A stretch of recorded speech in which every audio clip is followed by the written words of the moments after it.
안녕하십니까? 대전여고 교장 김용미입니다. 대전여고에 깊은 관심과 사랑으로 귀한 자녀 보내주신 학부모님께 감사 말씀드립니다. 80여 년의 전통을 계승 발전시키고 학부모님과 지역사회 기대와 믿음에 부응하기 위해 우리 대전여고는 창의력과 바른 인성을 갖춘 품격 있는 지성인 양성을 교육 목표로 배움과 문화와 쉼이 있는 행복한 배움터, 지역사회와 함께하는 대전여고가 되도록 노력하고 있습니다. 교사 개축, 심리적 감성교육 공간, 세계 민주시민교육의 장이 된 공간 수업 프로젝트, 고교 학점제 기반 교과 교실제 등을 통한 쾌적하고 안전한 교육환경 조성으로 새로운 80년의 역사를 써내려가기 위한 미래 도약을 하고 있습니다. 물리적 환경과 함께 자유로운 공립고 고교학점제 선도학교, 4차 산업혁명의 핵심 분야인 AI 융합교육 중심학교 등 진로와 연계된 교육과정 운영과 차별화된 학생 중심 다양한 교육활동을 통해 개개인의 특성이 존중되고 창의와 도전 정신으로 삶을 개척해 나가는 미래의 주역으로 성장할 수 있도록 우리 전 교직원은 합심하여 노력하겠습니다. 오늘 대전여고 교육활동을 믿고 성원해 주시는 마음으로 함께 해주신 학부모님의 관심 잊지 않고 앞으로 더 나아가는 대전여고가 되겠습니다. 감사합니다. 지금부터 대전여자고등학교 2022학년도 학교교육 설명회를 시작하겠습니다. 안녕하세요. 저는 오늘 사회를 맡게 된 교무운영부장 백미현입니다. 반갑습니다. 오늘 학교교육 설명회는 온라인으로 진행되고 있습니다. 마땅히 학부모님들을 모시고 담임선생님들과의 만남도 갖는 학교교육 설명회가 이루어져야 하지만 코로나19로 이렇게 온라인으로 진행하게 되는 점 매우 안타깝게 생각합니다. 오늘 학교교육 설명회는 먼저 학교교육과정 안내, 학생생활 안내, 학년 운영 및 입시 안내 순으로 진행될 예정입니다. 그럼 오늘 각각의 파트를 맡아 설명해 주실 부장 선생님들을 소개해 드리겠습니다. 학생생활 안내에 대해서 설명해 주실 윤재우 안전생활지도부 부장님이십니다.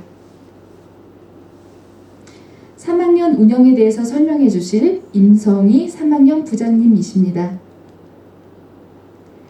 2학년 운영에 대해서 설명해 주실 윤석구 2학년 부장님이십니다. 1학년 운영에 대해 설명해 주실 박순미 1학년 부장님이십니다. 그럼 먼저 제가 학교 주요 교육활동에 대해 말씀드리도록 하겠습니다. 그럼 지금부터 2022학년도 대전여자고등학교 학교교육 설명회를 시작하도록 하겠습니다. 앞서 말씀드린 대로 발표 순서는 제가 먼저 학교교육과정 및 주요 교육활동 안내, 안전생활지도 부장님의 학생생활 안내, 학년 부장님들이 학년별 운영활동 순으로 말씀드리도록 하겠습니다. 학교 현황 및 학교 교육과정 안내입니다. 본교는 1947년 대전공립여자고등보통학교로 설립 인가를 받아 1950년 대전여자고등학교로 개편되었으며 2012년부터 현재까지 자유형 공립고등학교로 지정되어 다양한 교육활동을 진행하고 있습니다. 2019년 김용미 교장 선생님이 취임하셨고 2022년 2월 81회 졸업식으로 총 36,155명의 졸업생을 배출한 본교는 대전에서 가장 오래된 역사와 명성을 자랑하는 명문 고등학교입니다.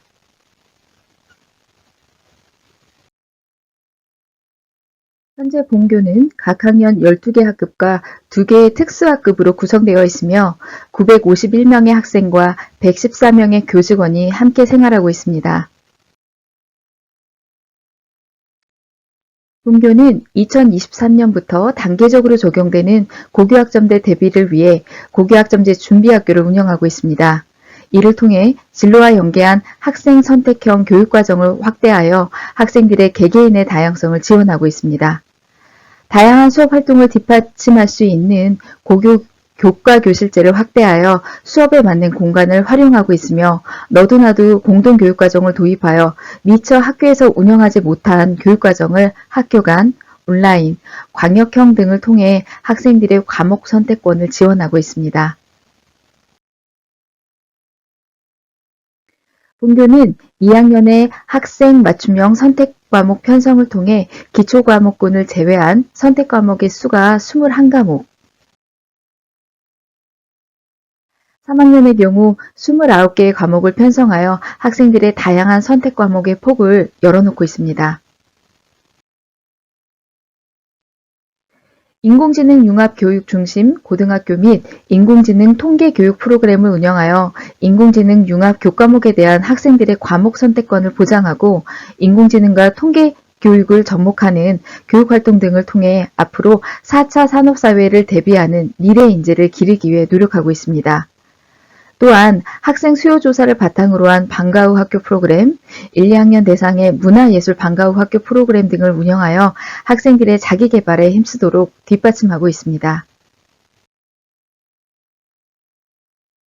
재작년부터 코로나19로 시작된 원격 수업에 대응하기 위하여 효율적인 원격 수업 관리 시스템을 구축하였습니다. EBS 온라인 클래스의 인프라를 활용하여 교과별 자체 제작 영상 및 실시간 수업을 송출하여 수업을 진행하고 있으며 매일 담임교사 및 교과 담임교사의 피드백을 통해 학생들의 출결과 수업을 관리하고 있습니다.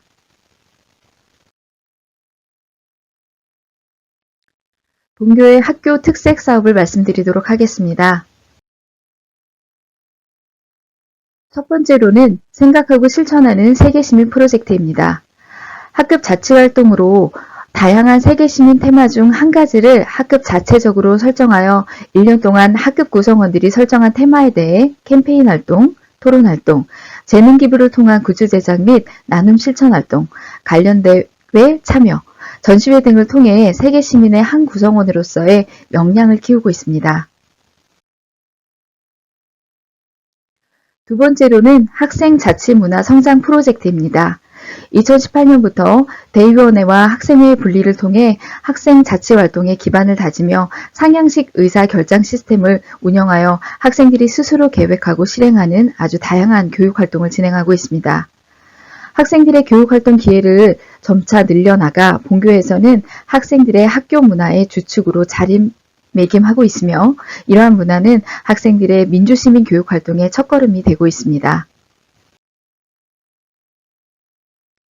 세 번째 특색 사업으로 점점 중요해지고 있는 미디어 리터러시 교육입니다. 미래사회의 디지털 시민성을 함양하기 위해 각 교과에서는 교과 교육과정을 분석하여 재구성하고 이를 교과, 진로, 범교과 교육, 창의적 체험활동 등 학급 자치활동 등에 접목하여 디지털 문해력을 갖추는 인재를 육성하고자 노력하고 있습니다.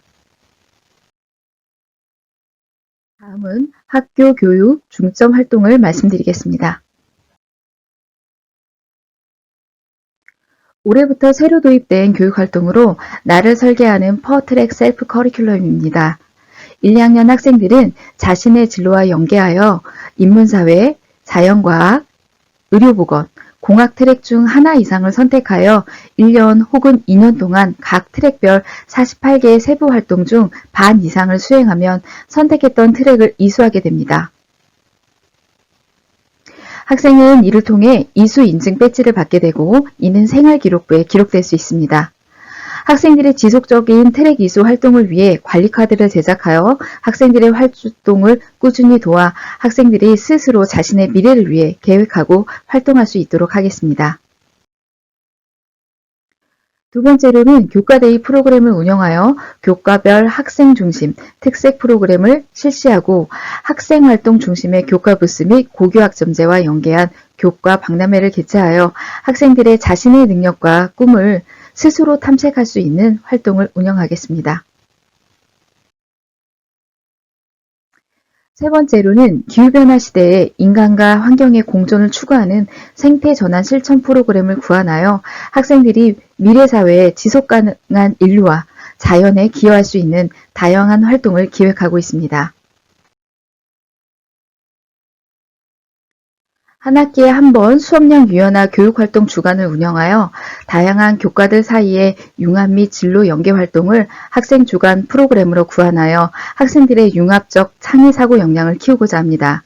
또한 이러한 활동을 학교생활기록부에 기재하여 학생 개인별 맞춤형 피드백 및 학생생활기록부 내시화에 힘쓰고자 합니다. 마지막으로 학생들이 스스로 만들어가는 동아리 운영에 대해 말씀드리겠습니다. 본교는 학생들이 중심이 되어 개설된 75개의 동아리가 있습니다.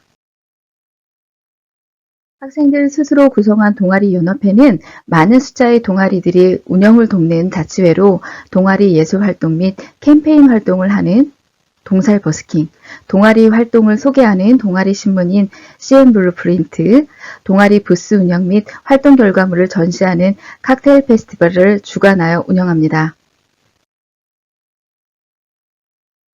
이어서 작년의 교육활동 성과를 잠시 소개하겠습니다. 작년 본교는 고교 학점제를 위한 학교 공간 조성 사업으로 다양한 교과 교실을 구성하였습니다. 7층 건물로 이루어진 구조간 가장 위층의 스카이 클래스는 탁 트인 조망을 보일 수 있으며 학교의 역사와 함께할 수 있는 수업 공간으로 거듭났습니다. 구조간 6층의 오래된 도서관은 학생들과 교사의 아이디어를 모아 건축가인 퍼실리테이터와 함께 모두를 위한 글마루 도서관으로 다시 태어났습니다. 구조간 2층에 기숙사였던 구회당을 개조하여 학생들의 염원이었던 학습 공간인 구조 스터디 카페를 조성하여 학생들의 큰 인기를 끌고 있습니다. 또 도서관에서 수업을 할 수 있도록 제반 장치를 설치하고 물리지학실을 새롭게 꾸몄으며 온라인 수업을 위한 온라인 스튜디오를 조성하였습니다. 2층 예다움터, 창의관 3층 다운터, 구조관 2층 테라스 쉼터 등의 학생 쉼터가 조성되어 학교의 학생들의 삶과 쉼이 있는 공간으로 다시 태어났습니다. 올해 본교는 교과교실제, 인공지능 융합 중심학교, 고교학점제 준비학교, 고교 역량 강화 사업 등 또 여기에 다 담지는 못했지만 다양한 사업들을 유치하여 학생들의 교육 활동이 더욱더 다양해질 수 있도록 힘쓰고 있습니다. 이상으로 학교 교육 운영 중점에 대해 말씀드렸습니다. 학교 홈페이지에 본 내용과 관련된 자세한 내용들이 담긴 자료집이 올라와 있으니 참고해 주시기 바랍니다. 이어서 안전생활지도부 부장님의 학생생활 안내가 있겠습니다. 감사합니다.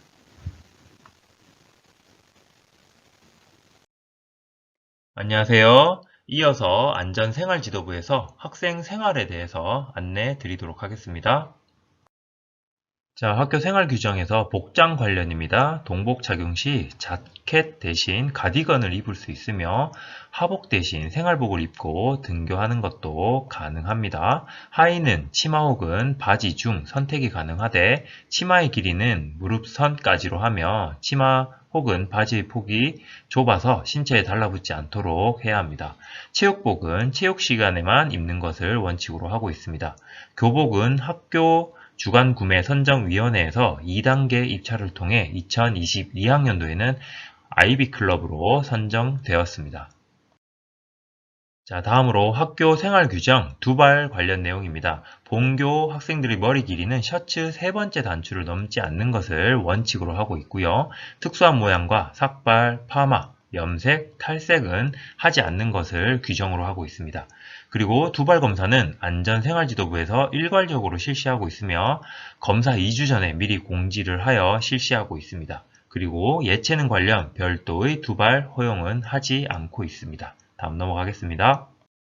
자, 학생들이 추가적으로 알고 있어야 할 학교 생활 규정에 대해서 말씀드리겠습니다. 첫 번째로 휴대폰은 일과 시간 중에 사용 및 소지를 할 수 없으며 등교 후에는 휴대전화를 담임 교사가 수거하여 16시 이후에 학생에게 돌려주는 것을 원칙으로 하고 있습니다. 교내 외 음주, 흡연은 절대 금지하고 있으며 위반 시 학교 교칙에 의거 징계를 받을 수 있습니다. 세 번째로 귀걸이는 일치할 수 없으며 손톱을 기르거나 매니큐어 장식을 금하고 있습니다. 마지막으로 본교 학생들은 등교 시 화장을 원칙적으로 금지하고 있습니다. 다음 슬라이드 넘어가겠습니다. 자, 다음으로 학교 생활 규정 상벌점제 그린 마일리지 운영에 대해서 말씀드리겠습니다. 학생들이 학교 생활을 하면서 상점과 벌점을 받게 되는데요. 그 누계 점수가 마이너스 15점, 즉 상점보다 벌점이 많을 경우인데요. 긍정적 처벌, 학부모 면담, 서약서 작성, 자율, 교내 봉사활동을 통해서 지도하고 있고요.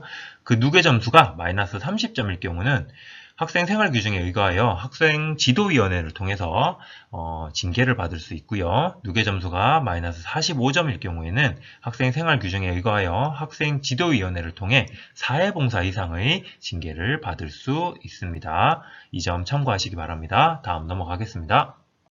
자, 다음으로 학부모 연수 관련해서 첫 번째로 학교폭력 예방교육에 대해서 말씀드리겠습니다. 학교폭력에 대해서는 학부모님들께서도 많이 들어보셔서 잘 알고 계실 거라 생각이 되는데요. 학교 내외에서 학생을 대상으로 발생하는 상해, 폭행, 감금, 협박, 약취, 유인, 명예훼손, 모욕, 공갈, 강요, 강제적 심부름, 성폭력 따돌림, 사이버 따돌림, 정보통신망을 이용한 다양한 폭력들, 그리고 신체, 정신 또는 재산상의 피해를 수반하는 행위를 통틀어서 학교폭력이라고 말을 하고 있고요. 여기서 핵심은 학교 내외에서 학생을 대상으로 하는 폭력을 학교폭력이라고 말하고 있습니다. 다음 넘어가겠습니다. 자, 다음으로 학교폭력 사안 처리 절차에 대해서 한번 살펴보겠습니다. 학교폭력이 발생하면 초기 대응이 이루어지고요. 그 다음 사안 조사, 다음 전담기구 심의를 통해 자체 해결이 이루어질 수도 있고요. 자체 해결이 되지 않으면 심의위원회에서 심의를 거쳐 조치 결정이 통보되고 조치를 이행하게 됩니다. 자세한 내용은 다음 슬라이드에서 추가적으로 설명드리겠습니다. 자, 다음으로 학교폭력이 발생하였을 때 사안 처리 흐름도에 대해서 말씀을 드리겠습니다. 학교폭력이 접수가 되면 학교폭력 사안 조사가 이루어지고 전담기구 심의를 통해서 객관적 요건 충족 여부를 확인을 한 후 충족이 되면 피해 학생 및 보호자의 서면 확인을 통해서 학교장 자체 해결을 하게 됩니다. 객관적 요건 충족 여부에서 미충족이 된다거나 피해 학생 및 보호자의 서면 확인에서 동의를 하지 않게 되면 학교폭력대책심의위원회가 개최가 되고 학교폭력대책심의위원회에서 조치가 결정되게 됩니다. 다음 넘어가겠습니다.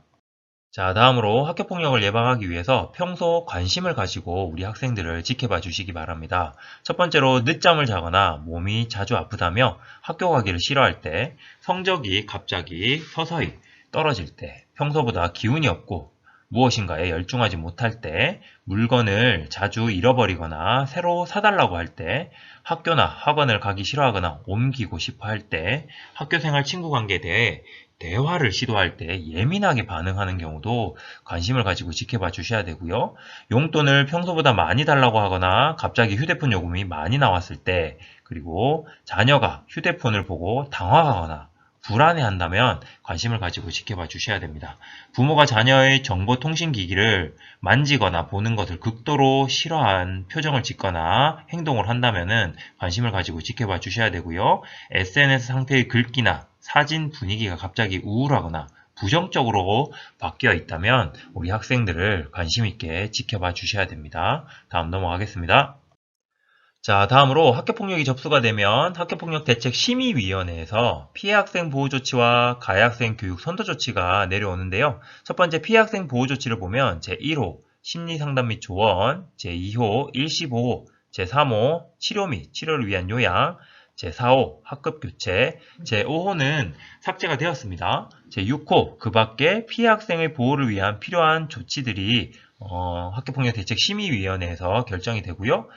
두 번째로 가해 학생 교육 선도 조치를 살펴보겠습니다. 제1호 서면 사과, 제2호 접촉 및 보복행위 금지, 제3호 학교에서의 봉사, 제4호 사회봉사, 제5호 학내의 전문가에 의한 특별교육 이수 및 심리치료, 제6호 출석 정지, 제7호 학급 교체, 제8호 전학, 제9호 퇴학 처분의 조치를 받게 됩니다. 다음 넘어가겠습니다. 자, 다음으로 가해학생 특별교육과 가해학생 보호자 특별교육에 대해서 살펴보겠습니다. 가해학생 특별교육은 조치로서의 특별교육과 부과된 특별교육 두 가지로 나뉘는데요. 법률 제17조 제1항, 제2호부터 4호까지 및 6호부터 8호까지의 처분을 받은 가해학생은 교육감이 정한 기관에서 특별교육을 이수를 반드시 해야 되고요. 그 기간은 심의위원회에서 정하고 이때 심의위원회는 학교폭력 재발 여부를 고려하여 그 기간을 늘릴 수 있습니다. 조치로서의 특별교육은 학교생활기록부 기재 대상이지만 부과된 특별교육은 기재 대상이 아님을 알려드립니다. 가해학생 보호자 특별교육에 대해서 살펴보겠습니다. 조치로서의 특별교육, 부과된 특별교육을 학생이 받게 되면 보호자도 가해학생의 보호자도 특별교육을 반드시 받아야 합니다. 보호자가 특별교육에 불응한 경우 교육감은 법률에 의하여 300만 원 이하 과태료가 부과됨을 안내할 수 있습니다. 다음으로 가해학생 보호자 특별교육 이수 시간 부과 기준을 살펴보겠습니다. 보복행위 금지 학교봉사 2호, 3호 조치를 받게 되면 학부모는 4시간 이내의 교육을 받아야 되고요. 그 다음 4호, 5호, 6호, 7호, 8호 조치의 가해학생 조치를 받게 되면 학부모는 5시간 이상의 특별교육을 받아야 됨을 알려드립니다. 다음 넘어가겠습니다. 자, 다음으로 학교폭력 조치사항 삭제에 대해서 한번 살펴보겠습니다. 1호부터 9호까지 조치에서 1호, 2호, 3호, 7호는 행동특성 및 종합의견란에 기록이 되고요. 그 다음에 4호, 5호, 6호는 출결사항 및 특기사항에 기재가 됩니다. 그 다음에 8호, 9호 조치는 인적, 학적 사항, 특기 사항에 기재가 되고요. 그 다음 행동특성 및 종합의견에 기재가 된 내용에 대해서는 졸업과 동시 졸업식 이후부터 2월 말 사이에 삭제가 되고요. 출결사항 및 특기사항에 기재가 된 내용은 졸업일로부터 2년 후 삭제를 원칙으로 하고 있습니다. 그리고 졸업 직전 전담기구 심의를 거쳐 졸업과 동시에 삭제도 가능함을 알려드립니다. 그 다음 인적, 학적사항, 특기사항에 적힌 9호 조치, 퇴학 처분에 대한 조치는 삭제 대상이 아님을 알려드리고요. 8호 조치, 전학도 마찬가지로 졸업일로부터 2년 후에 삭제함을 원칙으로 하고 졸업 직전 전담기구 심의를 거쳐 졸업과 동시에 삭제가 가능함을 알려드립니다. 다음 넘어가겠습니다. 자, 다음은 자녀가 학교폭력으로 힘들어할 때 부모님께서 이렇게 도와주셨으면 좋겠습니다. 자녀의 말에 공감, 심리적으로 안정감을 주는 차분한 대화가 필요하고요. 자녀가 말하는 학교폭력 사실에 대해 경청, 아이가 원하는 부분을 정확하게 파악하셔야 됩니다. 그리고 담임선생님 또는 학교 전담 경찰관에게 도움을 요청해야 하고요. 피해 가해 상황을 구체적으로 정리 후 증거 자료를 확보할 필요가 있겠죠.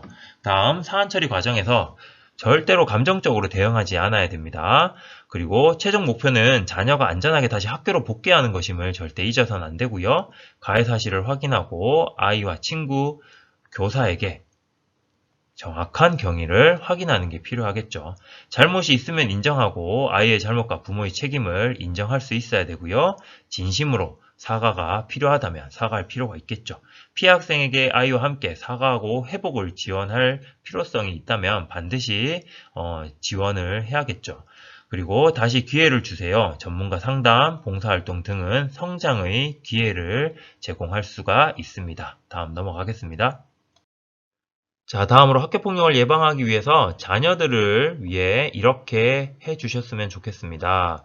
그 첫 번째로 사소한 괴롭힘도 학교폭력임을 알려주시고요. 매일 자녀와 학교생활 및 친구 관계에 대해서 이야기를 나누는 것도 매우 중요합니다. 무슨 일이 있으면 꼭 얘기해. 우리는 항상 네 편이란다 라고 이야기해 주시고요. 건강한 휴대폰 사용 습관을 길러주시는 것도 반드시 필요하겠죠. 그리고 비싼 물건 등을 학교에 가지고 오지 않도록 해주시고요. 학교폭력을 목격하거나 사실을 알았을 때 선생님 또는 부모님에게 꼭 이야기할 수 있도록 당부해 주시길 부탁드립니다. 그리고 상대방의 마음을 이해하는 태도를 갖도록 지도해 주시고 학교폭력 예방 교육에 적극 참여해 주세요. 그리고 자녀의 담임선생님과 주기적으로 상담을 통해서 자녀의 학교 생활에 대해서 공유할 필요가 있겠죠. 다음 넘어가겠습니다. 자, 다음은 학부모 연수 두 번째로 자살 예방 및 생명 존중 교육에 대해서 말씀드리겠습니다. 청소년 자살의 원인은 여러 가지가 있는데요. 그 첫 번째로 개인 심리적 원인, 자포자기, 높은 기준의 완벽주의, 충동적, 불안, 내성적 성격 등이 심리적 원인이 되고요. 사회 환경적 원인에는 가정폭력, 불화, 질병, 경제적 어려움, 상실감, 성적 부진, 입시 등이 원인으로 작용하게 됩니다. 정신병리적 원인에는 우울증, 반사회적 행동, 불안, 공포증 등이 청소년 자살 원인의 대표적인 예입니다. 다음 넘어가겠습니다. 자, 다음으로 청소년 자살의 특징에 대해서 살펴보겠습니다. 시도율이 가장 높은 시기가 청소년기고요. 자기 나름의 분명한 동기가 있습니다. 주변인에 대한 보복성으로 시도하기도 하고요. 청소년들은 충동성이 강해 순간적으로 시도를 하기도 합니다. 동반 및 모방 자살에 관심을 가지기도 하고요. 판타지 소설 등의 영향으로 현실의 고통을 벗어나려는 현상을 보이기도 하는 것이 청소년 자살의 특징입니다. 다음 넘어가겠습니다. 자, 다음으로 청소년 자살 예방 지침에 대해서 살펴보도록 하겠습니다. 첫 번째, 대인관계 및 대처 능력을 기르자. 여기서 문제 대처 능력 강화를 위해서 일상적인 공부, 위기, 스트레스 대처 관리 능력을 배양할 필요성이 있고요. 우울증 증상이 지속된다면 전문가와 반드시 상의해야 합니다. 다음으로 우울증이 찾아오면 스스로 안전장치를 마련하자. 여기서 안전장치는 터놓고 이야기할 수 있는 친구, 조언을 구할 수 있는 선배, 모든 걸 공유할 수 있는 가족이 있다는 것을 항상 얘기해 주셔야 되고요. 자살 신호를 예사롭게 보지 말고 상대방을 서포트하자. 자살자의 75%가 자살 전 주변인들에게 사실을 예고한다고 합니다. 이런 예고를 쉽게 지나치거나 대수롭지 않게 생각하지 말고 단 한 번의 지지와 지원이 여러 생명을 살릴 수 있다는 것을 알고 계셨으면 좋겠습니다. 그리고 가족 중 우울증이 있다면 경계의 끈을 놓지 말고 가족의 지원과 역할을 강화해야 합니다. 다음으로 자살과 우울증에 대한 사회적 장치를 마련할 필요성이 있습니다. 학교, 기업, 상담센터 등 자살 위험군이 높은 사람들을 자살 예방 훈련 프로그램 등 의무적으로 참여할 수 있는 장치를 마련해 놓는 게 필요하다고 볼 수 있습니다. 앞의 내용들 학부모님들께서 잘 숙지하시고 우리 청소년들이 행복하고 건강한 학교 생활을 할 수 있도록 항상 도와주시길 부탁드리겠습니다. 다음 넘어가겠습니다. 네, 지금까지 안전생활지도부에서 학생 생활 및 학부모 연수 자료 중 학교폭력 예방 교육, 자살 예방 및 생명 존중 관련 교육에 대해서 안내드렸습니다. 감사합니다. 안녕하십니까. 대전여자고등학교 2022학년도 1학년 운영을 맡고 있는 교사 박순미입니다. 지금부터 1학년 운영 계획에 대해 말씀드리겠습니다. 오늘의 발표 순서는 첫째 1학년 운영 현황, 둘째 학년 운영 계획, 셋째 학년 중점 운영 계획을 자세히 안내해드리며 마지막으로 2025년 대입제도 변화에 대해 말씀드리겠습니다. 1학년은 현재 12학급 총 313명입니다. 12반은 27명, 그 외에는 26명으로 구성되어 있으며 12명의 담임선생님들이 수고하고 계십니다. 먼저 1학년 운영 목표입니다. 스스로 배우는 지성과 더불어 살아가는 인성, 민주시민의 덕성, 이 셋을 운영의 목표로 삼고 있습니다. 또 1학년은 다음 4가지 측면에서 중점하여 운영 계획을 수립하였습니다.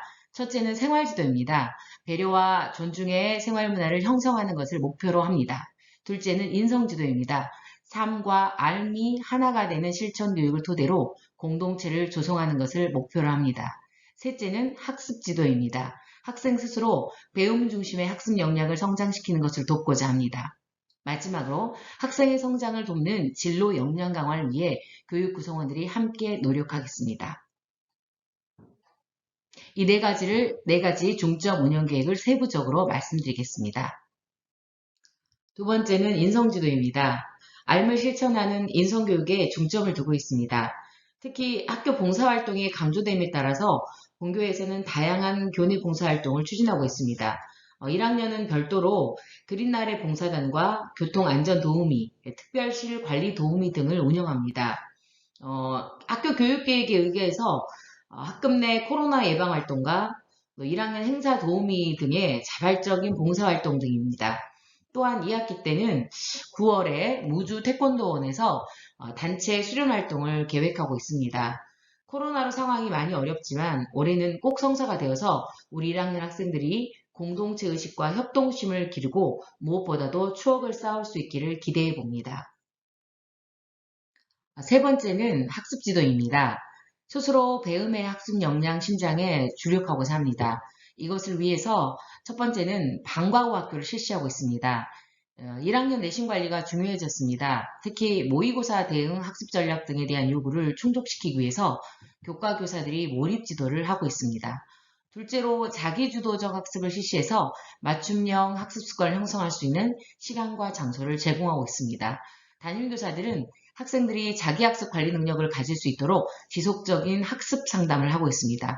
특히 리모델링을 마친 구조관 2층과 7층의 스터디 카페에서 점심과 석식 시간에 자율학습이 활발하게 이루어질 것으로 예상하고 있습니다. 마지막으로 학습 격차를 최소화하고 기초학력이 한 명도 처지지 않은 책임교육을 실시합니다. 학생 유형별 맞춤형 기초학습 지원을 통해 학습 동기를 부여하고 학습에 흥미를 가질 수 있도록 체계적인 운영 방안을 마련하겠습니다.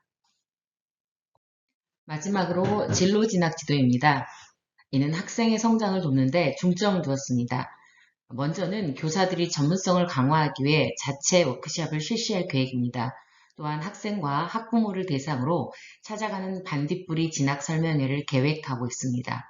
특히 진로 진학 상담부와 연계해서 계열 적성 검사, 학습 전략 검사, 진로 캠프, 에듀 브릿지 등의 다양한 프로그램을 체계적으로 진행하고 진로 진학을 안내해서 학생들이 스스로 진로 적합성을 찾아가도록 돕겠습니다. 또한 2023학년도 학생 맞춤형 선택 과목 밀착 상담이 곧 이루어질 계획입니다. 자, 이번에는 2025년 대입제도의 변화에 대해 말씀드리겠습니다. 많이들 아시는 바와 같이 정시 선발이 확대됩니다. 수도권 주요 16개 대학에 한해서 40% 이상 확대될 예정입니다.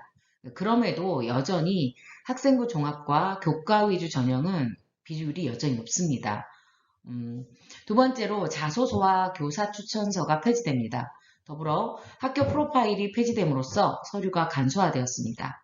세 번째 가장 큰 변화 중에 하나인 생활기록부 글자 수 축소입니다. 비교과 대입 반영 폐지도 확대되고 있습니다. 또한 논술 및 특기자 전형도 점진적으로 폐지 수순을 밟아가고 있습니다. 따라서 1학년은 무엇보다 공통 과목 내신 성적 관리가 매우 중요하다고 말씀드릴 수 있습니다. 자, 그럼 학교생활기록부 기록에 대해 항목별로 자세히 안내 드리겠습니다. 우선 출결사항입니다. 미인정 결석의 횟수는 성실성을 유추하는 요인이 될 수 있습니다. 이에 대해 감점을 주는 대학도 있습니다. 다음은 수상실적입니다. 학교 교육 계획에 제시된 교내 대회만 실적 입력이 가능합니다. 그러나 대입 자료로는 반영되지 않습니다. 뿐만 아니라 대회 관련 실적, 또 참가 사실 이런 것들은 어떤 항목에도 기재가 불가능합니다. 자격증 인증 취득 사항도 대입 자료로 전송되지 않습니다. 다만 특기자 전형에서 활용되는 경우는 있습니다. 진로 희망 사항은 2019년에 삭제되었습니다. 교과 세부 능력 특기사항과 창의적 체험 활동은 다음 슬라이드에서 따로 설명드리겠습니다. 독서 활동 상황에 대해서 안내드리겠습니다. 교과별 공동 항목별로 도서 입력이 가능합니다. 하지만 대입 자료로 반영되지 않습니다. 따라서 독서 활동은 교과 세부 능력 특기사항에 녹여내는 활동이 꼭 필요하다고 하겠습니다. 마지막으로 행동 특성 및 종합 의견입니다. 이 항목도 마지막 슬라이드에서 다시 정리해 드리겠습니다. 교과 세트, 창의적 체험활동, 행동특성 및 종합의견 이 세 항목은 생기부에서 가장 중요한 항목으로 자세히 살펴보겠습니다. 학교생활기록부 세부 내용 중 자세히 살펴볼 첫 번째 주제는 창의적 체험활동입니다. 창의적 체험활동은 크게 4가지 항목이 있는데요. 첫 번째는 자율활동입니다. 500자 이내로 기록하는 항목으로 주로 학급 자치활동과 학급 특색사업 활동 내용을 담게 됩니다. 본교에서는 세계 시민교육 행사를 학급에서 운영하고 있습니다. 같은 활동을 진행을 하지만 각 학생이 어떻게 참여하고 또 얼마나 성장했는지를 기록하는 게 중요하다고 할 수 있습니다. 둘째는 동아리 활동입니다. 자신의 장점을 보여주는 것을 선택하는 것이 중요하겠습니다. 역시 500자입니다. 자율동아리 활동과 청소년 단체 활동, 그리고 소노문 기재는 금지되어 있습니다. 셋째는 봉사활동입니다. 특기사항 입력이 불가능합니다. 크게 바뀐 부분으로 외부에서 하던 개인 봉사활동을 기재할 수는 없습니다. 그렇지만 봉사활동에 대한 뜻이 깊고 학생의 성실성과 인품을 보여줄 수 있는 부분은 행동특성 및 종합의견에 기재할 수 있습니다. 때문에 봉사활동은 횟수보다 진정성이 매우 중요하겠습니다. 넷째는 진로활동입니다. 진로 희망사항 입력은 기재가 불가능하고 진로 관심 분야의 기록란에는 있지만 대입에는 반영되지 않습니다. 대신 진로활동 특기사항 내용은 진로 수업, 상담교사, 또 담임교사 등의 관찰 내용으로 종합해서 기록합니다. 진로를 구체화하고 또 진로를 적극적으로 탐색하는 모습, 그리고 그 과정이 담겨지게 됩니다. 또한 공동교육과정 광역형 2의 이수 내용을 여기에 입력할 수 있습니다. 창의적 체험활동은 학생의 학교활동을 다양하게 평가하는 요소로 매우 중요하다고 하겠습니다. 다음으로 교과 세부 능력 및 특기사항입니다. 이 부분은 교과 성적, 즉 내신 성적에서 각 수치가 주는 정보 외의 내용을 담고 있는 부분입니다. 교과 성적만으로는 확인할 수 없는, 즉 수업에 대한 참여도 또 내용들을 보여줍니다. 모든 과목당 500자를 입력합니다. 따라서 모든 과목 수업시간 활동이 중요해지겠죠. 그러나 방과 후 교육활동과 영재 발명교육 실적은 반영되지 않습니다. 그럼에도 수시 종합전형에서는 가장 중요한 항목이라고 볼 수 있습니다. 마지막으로 행동특성 종합의견에 대해 말씀드리겠습니다. 이 항목도 500자 이내로 입력을 합니다. 학업 능력, 진로 성숙도, 또 인성 등을 종합적으로 기재하는 항목입니다. 따라서 폐지된 교사 추천서의 기능을 대신한다고 볼 수 있습니다. 이에 학생들의 학교 생활의 중요도가 바로 여기서 확인할 수 있게 된 것이죠. 다시 한번 2025년 대입제도에 있어 학생생활기록부를 다시 한번 정리해 보겠습니다. 2025년 대입제도 변화 중 가장 큰 부분은 수상실적, 자율동아리 활동, 독서활동 기재가 대입자료로 반영되지 않는다는 것입니다. 그래서 학교생활기록부 세부 내용에서 무엇보다 각 교과활동과 학교생활, 학습 및 진로 탐색 태도 등의 중요도가 높아졌습니다. 지금까지 변화된 대입제도에 대해 설명드렸습니다. 마지막으로 이 말씀을 나누며 설명을 마치고자 합니다. 나와라 교육 대통령의 이런 문장이 나옵니다. 최선은 제도에서 나오지 않습니다. 그것은 바로 살아있는 교사들의 심장에서 나오는 것입니다. 저희 1학년 교사 13명과 학생 313명의 심장이 같은 속도와 열정으로 살아서 뛰는 1년을 만들어 나가겠습니다. 이상으로 발표를 마치겠습니다. 지금까지 경청해 주셔서 감사합니다.